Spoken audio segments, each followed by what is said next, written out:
एक समय की बात है, भारत में एक छोटे से गांव में रहने वाले एक युवक राजू थे। वह एक दयालु और मेहनती आदमी थे, लेकिन वे बहुत गरीब थे। उनके परिवार को अपनी रोजी रोटी की समस्या थी और राजू अक्सर भूखे पेट सोते थे। एक दिन राजू गांव में जा रहा था जब उसने देखा कि एक समूह लोग एक आदमी के चारों ओर इकट्ठा हो गए थे जो गन्ने का रस बेच रहा था। राजू का मुंह पानी पानी हो गया। उन्होंने पहले कभी गन्ने का रस नहीं पिया था, लेकिन उन्हें पता था कि यह गर्मी के दिनों में एक आरामदायक खास मीठा रस होती है। राजू ने उस आदमी के पास जाकर पूछा कि रस की कीमत क्या है। आदमी ने उन्हें बताया कि एक गिलास के लिए 5 रुपए है। राजू के पास कोई पैसे नहीं थे, लेकिन उसने ठान लिया कि वह रस जरूर पिएगा। उन्होंने आदमी से पूछा कि क्या उन्हें कुछ काम के बदले में एक गिलास रस मिल सकता है। आदमी राजू के साथ सहमत हुआ। उन्होंने जमीन साफ की, गिलास धोए और गन्ना निचोड़ने में भी मदद की।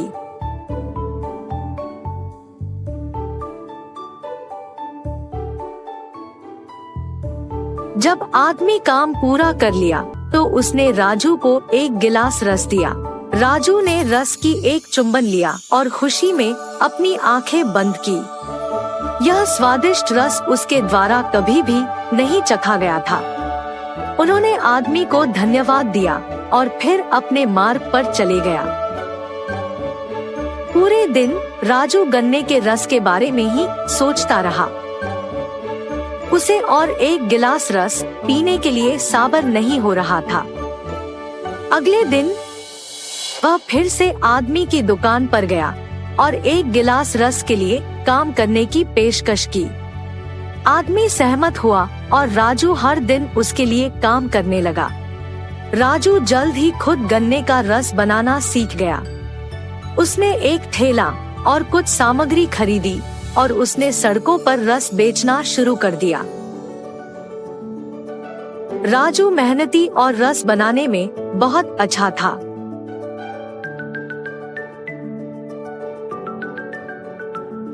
उसका रस मीठा और ताजगी भरा होता था और लोगों को यह बहुत पसंद आता था। जल्द ही राजू का व्यापार बहुत सफल हो गया। उन्हें पर्याप्त धन कमाने में सफलता मिली जो उनके और उनके परिवार की सहायता करने के लिए पर्याप्त थी। उन्होंने दूसरे लोगों की मदद भी की। राजू ने अपने गांव में गरीब बच्चों की मदद के लिए एक फाउंडेशन शुरू की। उन्होंने अपने व्यापार से प्राप्त लाभ का उपयोग करके बच्चों को स्कूल जाने के लिए छात्रवृत्ति प्रदान की। उन्होंने एक कार्यक्रम भी शुरू किया जिसके तहत गरीब परिवारों को भोजन और कपड़े प्रदान किए जाते थे। राजू की फाउंडेशन एक महान सफलता थी। उन्होंने सैकड़ों बच्चों की शिक्षा में मदद की और उनकी जीवनों को सुधारा। राजू खुश थे कि उन्होंने अपनी सफलता को दूसरों की सहायता के लिए उपयोग किया। राजू की कहानी हमें याद दिलाती है कि मेहनत और संकल्प सफलता के लिए मार्गदर्शक हो सकते हैं, लेकिन सच्ची सफलता सामग्री संपत्तियों के बारे में नहीं होती। यह दूसरों की सहायता के लिए अपनी सफलता का उपयोग करने के बारे में होती है। सुबह उठकर वनजाक्षी देखती है कि जहाँ पिछली रात को एक छोटा सा पौधा था, वो अगले दिन एक बड़ा 6 फुट वाला पेड़ बन चुका था। और इतना ही नहीं, उनपे बैंगन भी इतने भरे भरे और 4 गुना बड़े भी उग गए थे। ये देख वनजाक्षी अपनी आंखों का खुद यकीन नहीं कर पा रही थी। पेड़ के पास आकर उसे जांचने लगती है। ये कैसे हुआ?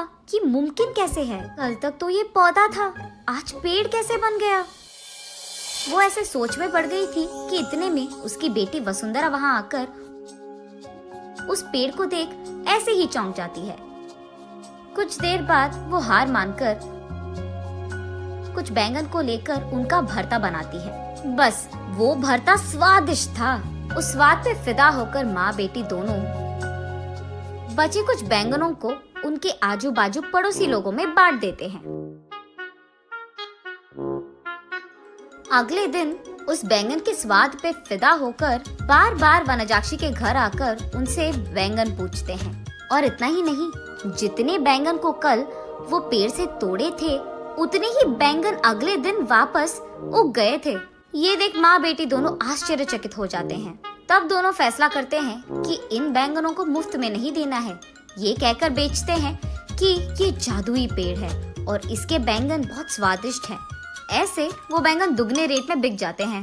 कुछ ही दिनों में इन स्वादिष्ट बैंगनों के बारे में और वो बड़ा सा बैंगन के पेड़ के बारे में इधर उधर बात फैलकर आजू बाजू पड़ोसी शहर तक पहुंच जाता है। इसलिए हर रोज सुबह शुरू होते ही पेड़ में भर के बैंगन उगते थे और उनके लिए लोगों की लाइन लग जाती थी सुबह सुबह, और वो भी वनजाक्षी के घर के बाहर। वनजाक्षी का पैसों का डिब्बा हर रोज पैसों से भर जाता था और ये बहुत साधारण सी चीज होती थी।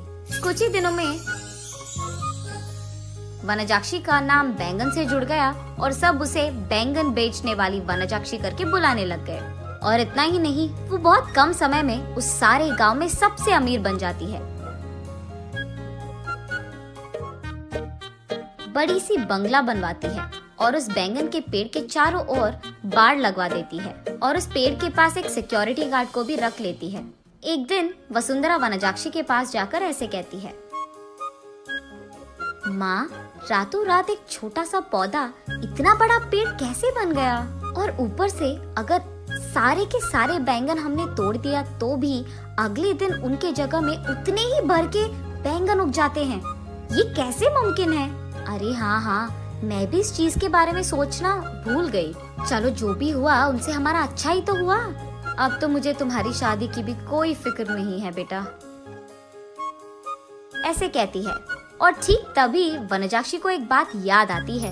उस समय में जब भी वनजाक्षी के लिए रिश्ते लाते थे तो कुछ भी सेट नहीं होता था। अगर वसुंधरा को लड़का पसंद आ गया तो लड़के वालों को इनका दहेज नहीं पसंद आता था, और अगर लड़के ने वसुंधरा को पसंद कर लिया तो वसुंधरा को वो लड़का पसंद नहीं आता था। ऐसे बहुत सारे रिश्ते देख देख कर वनजाक्षी थक कर ये सोचने लगती है कि शायद उसकी बेटी के कुंडली में कोई दोष है, इसीलिए वो बहुत सारे पूजा पाठ करवाती रहती थी। ऐसे ही एक दिन वो मंदिर में पूजा करवा के घर लौटती रहती है। तब रास्ते में उसे एक बैंगन का टुकड़ा नजर आता है। उसे लेकर वो अपने घर के सामने रख देती है। और कुछ दिन बाद उस जगह में एक छोटा सा पौधा उग गया था। मंदिर जाने से पहले उन बैंगनों को देख वनजाक्षी सोचती है, घर आने के बाद ना इन बैंगनों का एक बहुत अच्छा भरता बनाना है मुझे।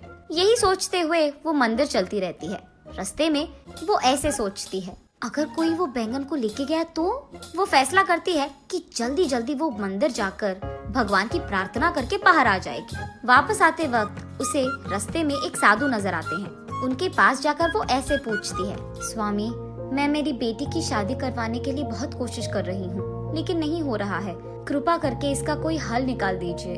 ठीक है, उस जगह पे बैठकर अपनी पूरी मन से प्रार्थना करो, ऐसे कहते हैं साधु। तब वनजाक्षी उस साधु के सामने बैठकर इसी डर में पड़ी रहती है कि कहीं कोई उस बैंगन को चुरा ना ले। हे भगवान, मेरे घर जाने तक उन बैंगनों को संभाल के रखना, किसी को उसे चुराना नहीं है। इसका प्रार्थना करके वो उठकर साधु के पास जाकर आशीर्वाद दीजिए स्वामी, ऐसे कहती है। तब साधु कहते हैं, जो प्रार्थना तुमने अपने मन से, पूरे मन से किया है, तुम्हें वो हासिल होगा, और वो भी दुगने में। जाओ बेटी। तब जाकर वनजाक्षी को समझ आता है कि हुआ क्या था, और वो वसुंधरा को ये सब समझा देती है। तो तुमने मेरी शादी के बारे में नहीं, बैंगन के बारे में प्रार्थना किया था? माँ, तुम भी ना, ये कहकर हंस लेती है। चलो, जो भी हुआ हमारा तो भला ही हुआ ना बेटी। इस बैंगन के पेड़ के वजह से हम अमीर बन गए हैं, और कल ही तुम्हारा स्वयंवर है, तैयार हो जाओ। ये कहकर आजू बाजू पड़ोस के सारे गांव में डंडोरा पिटवाती है कि उससे भी अमीर लोग उसकी बेटी से शादी करने के लिए स्वयंवर आ जाए। तब तक बैंगन बेचने वाली वनजाक्षी तो बहुत प्रसिद्ध थी और उस घर के जादुई बैंगन का पेड़ भी। इसीलिए उससे रिश्ता पक्का करने के लिए बहुत सारे अमीर लोग लाइन में लग गए थे। उनमें से अमीर और अच्छा दिखने वाले एक आदमी से वनजाक्षी अपनी बेटी वसुंधरा की शादी करवा लेती है। कुछ दिन बाद जब उसके सारे जिम्मेदारियां खत्म हो गई थी, वनजाक्षी उस बैंगन के पेड़ के पास बैठकर ऐसे सोचने लगती है, उस दिन मुझे इस बैंगन के बारे में काश कुछ सोने का ख्याल आया होता। बैंगन के बदले में सोना दुगने में मिल जाता था, तब मैं और अमीर बन जाती थी। हाँ।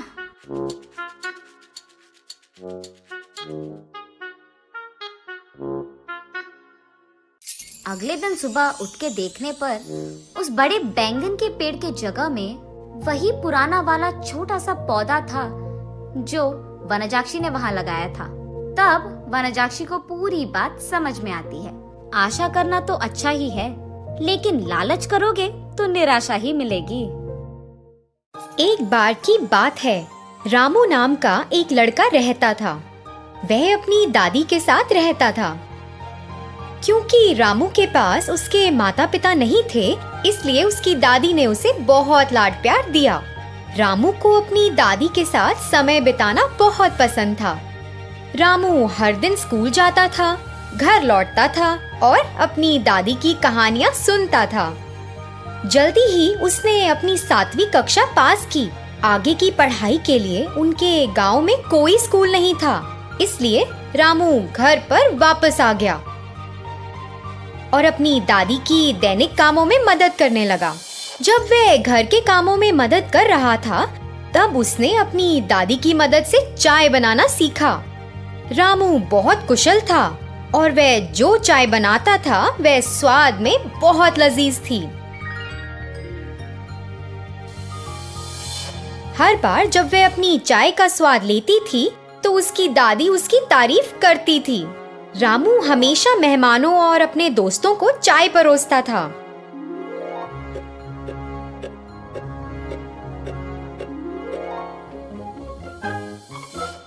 एक बार उसके अंकल दिवाकर ने कहा, आहा रामू, तुम्हारे हाथों में एक जादू है।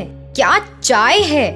यह सच में बहुत स्वादिष्ट है। धन्यवाद अंकल, मुझे खुशी है कि आपको मेरी चाय पसंद आई। मेरी चाय का स्वाद चखने वाले सभी लोगों ने मेरी बहुत तारीफ की है। रामू, तुम बाजार में हमारे गांव के लोगों के लिए अपनी चाय क्यों नहीं बेचते? मुझे यकीन है कि तुम इससे कुछ पैसे कमा सकते हो। रामू ने उनका सुझाव लिया और गांव में बेचने के लिए चाय बनाई। सभी को चाय का स्वाद बहुत पसंद आने लगा और यह बात पूरे गांव में फैल गई।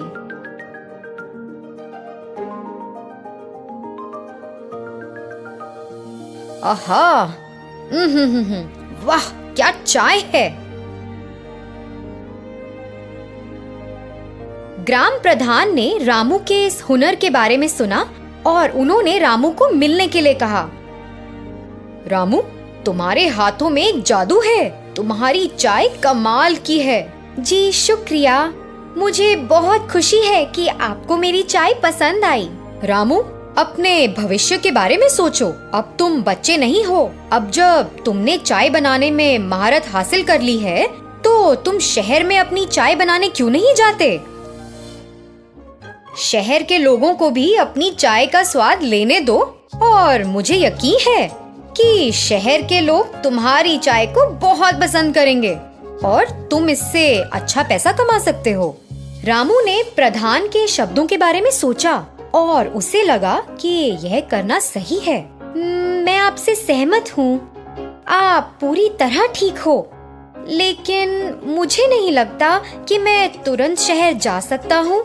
अरे रामू बेटा, तुम इसकी चिंता ना करो। मैं अभी के लिए खर्चा संभाल लूंगा। पैसे ले लो और तुरंत शहर जाओ। रामू गांव के मुखिया से सहमत हो गया। अपने पैसे लेकर शहर चला गया।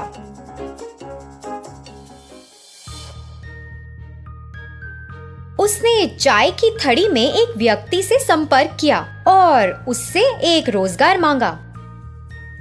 मालिक ने उसे अपनी दुकान में काम करने का मौका दिया।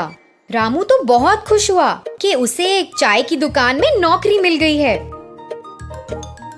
लेकिन रामू को वहाँ चाय बनाने का तरीका पसंद नहीं आया। दूध के बजाय वे दूध पाउडर का उपयोग करते थे। एक अच्छी गुणवत्ता वाली चाय पत्ती के बजाय वे सस्ती चाय की पत्तियों का उपयोग करते थे और कुल्हड़ के बजाय वे प्लास्टिक के कप का उपयोग करते थे। इतना ही नहीं, वे एक विशेष चाय बेचने का दावा करते थे। रामू इसे देखकर एक पल भी वहाँ नहीं रुकना चाहता था और अपने गांव वापस जाना चाहता था। उस घटना के बाद रामू चाय की दुकान के मालिक को देखने गया। सर, मैं यहाँ काम नहीं कर सकता, मैं ये नौकरी छोड़ना चाहता हूँ। क्या तुम्हें तो यहाँ एक भी दिन नहीं हुआ और तुम छोड़ना चाहते हो? कम से कम मुझे कारण तो बताओ कि तुम क्यों छोड़ना चाहते हो। मुझे यह चाय बनाने का तरीका पसंद नहीं है। चाय बनाने के लिए आप जिस दूध का इस्तेमाल करते हैं वह मिलावट है। अच्छा, फिर चाय कैसे बनाई जाती है? हमारे पास रोजाना 20 नियमित ग्राहक आते हैं। क्या वे हमारे चाय के स्वाद को पसंद किए बिना ही रोज आते हैं? अगर हम असली दूध के साथ गुणवत्ता वाली चाय बनाते हैं तो सिर्फ 20 नियमित ग्राहक क्यों? मुझे यकीन है कि हम पूरे शहर को अपनी चाय की दुकान पर रोज पा सकते हैं। मेरे गांव में मेरे द्वारा बनाई गई चाय का स्वाद सभी को पसंद है। ओह, सच में? क्या इतनी कमाल है? ठीक है, फिर आइए देखें आप चाय कैसे बनाते हैं। मालिक रामू को रसोई में ले गया और रामू को यह दिखाने के लिए कहा कि वह चाय कैसे बनाता है। फिर रामू ने चाय बनाने की प्रक्रिया शुरू की। उसने शुद्ध दूध, अच्छी गुणवत्ता वाली चाय की पत्ती, शुद्ध चीनी और प्लास्टिक के कप की बजाय मिट्टी के बने कुल्हड़ का इस्तेमाल किया, जिसने चाय को शानदार स्वाद दिया। चाय बनाने की पूरी प्रक्रिया देखने में शानदार थी। मालिक और अन्य लोग जो इस प्रक्रिया को देख रहे थे वे हैरान थे और रामू की चाय बनाने की प्रक्रिया को देखते रहे। उसने चाय तैयार की और वहाँ के लोगों को परोसा। अरे वाह रामू, मैं तुम्हें गलत समझता रहा। मुझे सही में स्वाद बहुत पसंद आया। वास्तव में प्रक्रिया बहुत बढ़िया है। अब से हम तुम्हारे नुस्खे के अनुसार चाय बनाएंगे। हम अब पुराने नुस्खे का उपयोग नहीं करेंगे। तब से मालिक ने चाय बनाने के लिए रामू के तरीके का इस्तेमाल किया। लोग चाय की दुकान पर रोज जाने लगे। चाय का स्वाद लेने के लिए अपनी बारी का इंतजार करते थे और दुकान में खड़े होने की भी जगह नहीं थी। पहले से भी अधिक मुनाफा किया। रामू को एक अच्छा नाम मिला, उसके कौशल को पहचाना गया और लोगों ने उसके हाथों में जादू और उसकी चाय के दिव्य स्वाद के लिए उसकी सराहना की। रामू को शहर में एक अच्छा नाम मिला और वह अपने गांव लौट आया। उसकी दादी को उस पर बहुत गर्व था और वे दोनों गांव के मुखिया को देखने गए और उनका आशीर्वाद लेने गए।